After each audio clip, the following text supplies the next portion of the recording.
Singapore గిట్లా ఈజీగా అభివృద్ధి చెందింది కాలేదంటాడు.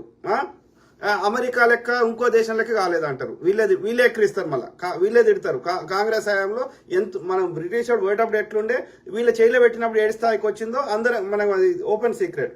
అవి నియంతృత్వ దేశాలు, మనది ప్రజాస్వామిక దేశం. ప్రజాస్వామిక దేశంలో అందరిని ఒప్పించి మెప్పించి చేసేటప్పుడు కొంచెం స్లోగా నడుస్తుంది బండి. కానీ 2014 నుంచి తిరోగమనం ఉంది, బ్యాక్వర్డ్స్ పోతుంది. ఉన్న కంపెనీలన్నీ ప్రైవేట్ చేయలో పెడుతున్నారు, 90% జనాల్ని పేదవాళ్ళని చేస్తున్నారు. రైట్?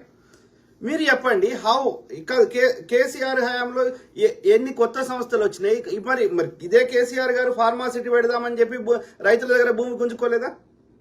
ఇదే మల్లన్న సాగర్ కడదామని అక్కడ గ్రామాలు ఖాళీ చేయించలేదా?